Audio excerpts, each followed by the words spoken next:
Draft day. This is the most wide open NFL draft I've ever seen, and I am so fired up for it. In the past, there were things you knew, the top pick, where the quarterbacks were going. Tonight, nothing, and it's awesome. There's going to be so much drama in the top 10 tonight.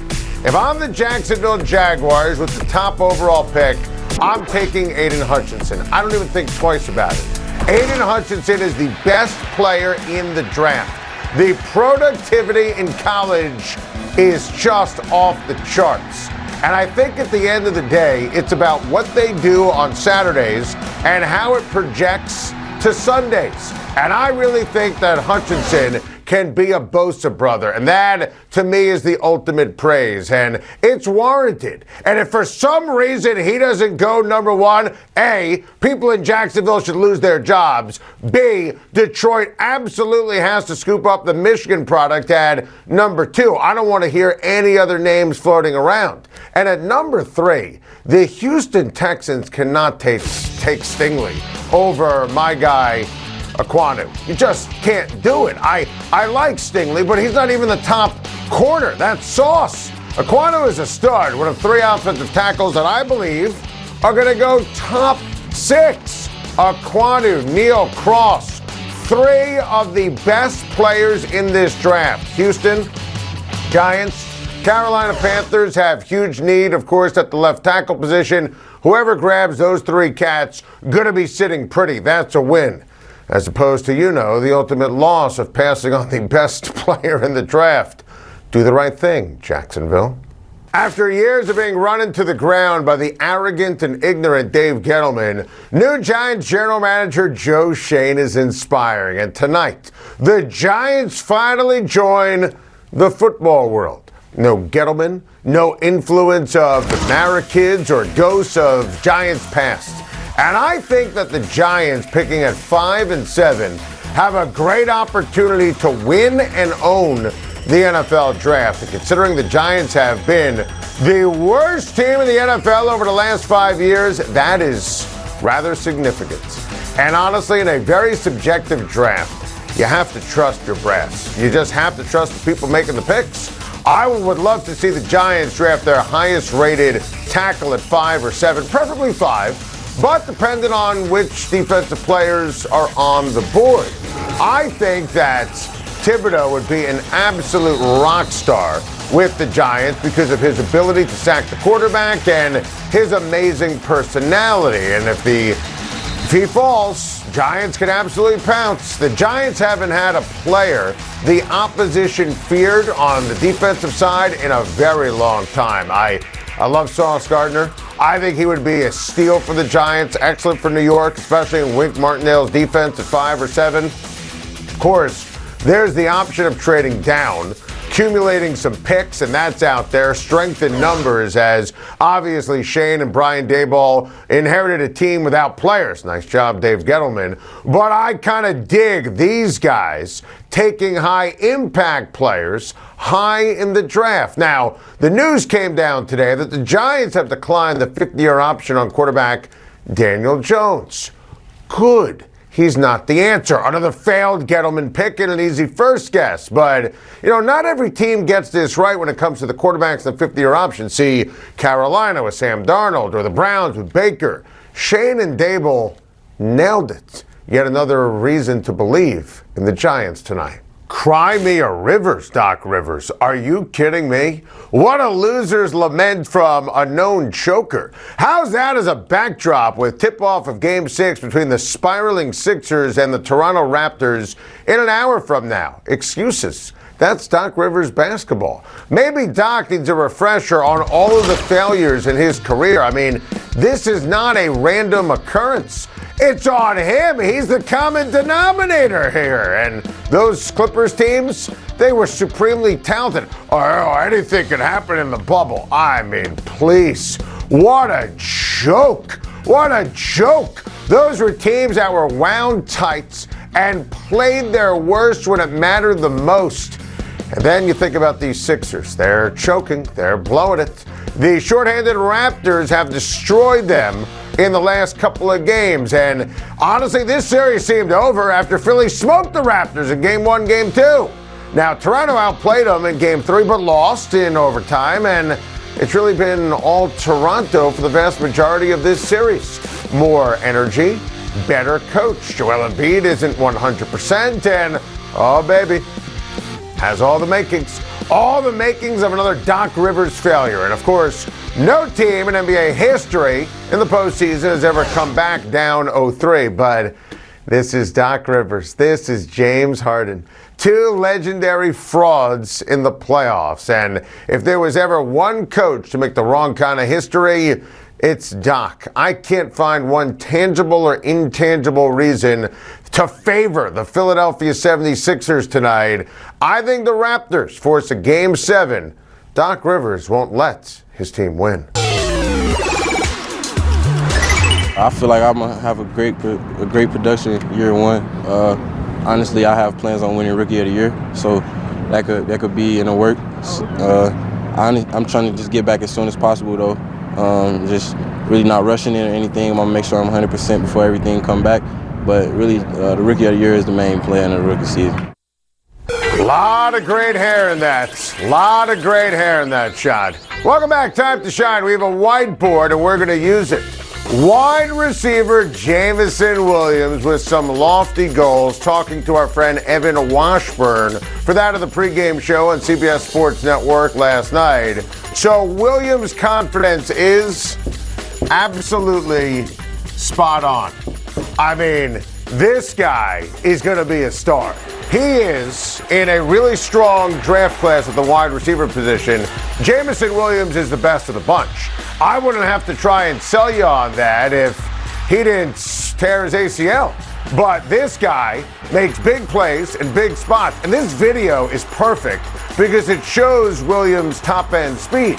Remember, he did it at Alabama. You know that he's got the knack for the moment. I mean, choose your best number on the screen. I mean, this is a perfect picture of just how amazing he is. Yes, spot on in terms of the confidence, Rookie of the Year, and the right kind of system with the right quarterback. I can't wait to watch him dominate. I like the Ohio State wide receivers. I like Drake London. Williams is unequivocally the best wide receiver in the NFL draft tonight. Sticking with the draft, the 2022 quarterback class will be, I know it's much maligned in a lot of places. I think it's going to be solid. I think this is a good, solid class. I'm a big fan of Malik Willis. I'm a big fan of Kenny Pickett. I think both these guys are going to be really good players in the NFL for a long time. You saw Desmond Ridder from Cincinnati. I think he's going to be a really good player. Matt Corral, our friend Phil Simms thinks that Matt Corral is the number 2 quarterback in the draft in Phil's opinion. And, you know, there are a lot of smart people who like Corral, who think that he's going to end up going in the first round tonight. I think when it's all said and done, this class is going to be judged favorably. Kenny Pickett, look, he could step in right now and start for the Carolina Panthers. He could start for the Seattle Seahawks. He can start for even teams like the Pittsburgh Steelers. He could start for the New Orleans Saints, the Detroit Lions. I think Malik Willis is a tremendous prospect. Needs a year, but he's super smart. He's a big-time leader, cannon for an arm, great athlete. I like Ridder. To me, he's Alex Smith. I think we're going to see 3 quarterbacks go tonight, 2 tomorrow. Solid class. And if you need a quarterback, just pick him. I mean, let's pick him in the first round. Control him with that 5th-year option. How about the Buffalo Bills picking 25th in the first round? The Bills drafting a first-round running back would be, stay with me on this, awesomely arrogant. That's right. Awesomely arrogant. I don't think there is a running back in this draft worthy of a first-round pick, okay? Now, I've been ahead of the curve on the first-round running backs. I beg teams to draft Jonathan Taylor, DeAndre Swift. I beg teams to do that. I said that Travis Etienne was going in the first round. Najee Harris begged the team to draft Javonte Williams. They did it. Denver stole him in round 2. Here's the deal. And I think there's a very realistic chance that Breece Hall from Iowa State goes to Buffalo at the end of the first round. You do it because Devin Singletary was fantastic down the stretch of the season last year. But at the end of the day, we haven't seen him do it for a full season. Love them bringing in Duke Johnson as a backup running back. A guy like Hall, if he's the highest rated player on the board, listen, he helps Josh Allen win a Super Bowl in 2022 or 2023. That's what I mean when I say awesomely arrogant. What would I do? I'd take a corner. I would take the best player on the board. But this is a special team with a singular goal of winning a championship. And if you can get someone who's going to help out your MVP caliber quarterback, do it. Don't worry about draft grades because a guy like Hall won't be there when they pick in round number 2. So I'm excited to see this from a Buffalo Bills perspective. This is the only team in the entire first round that can afford to take a running back. Chiefs have a unique draft position tonight, holding back-to-back picks near the end of the first round. So Kansas City needs to be blank in the draft. Smart. Because I think for all the wide receiver conversation, at 29 and 30, the big receivers, the high-profile receivers, the best receivers are going to be long gone. You got to remember this about Kansas City. When I say they're the worst team right now as we speak, when you look at the AFC West, it's because of the defense. So if they have an opportunity to get dudes on defense, that to me is my bigger priority.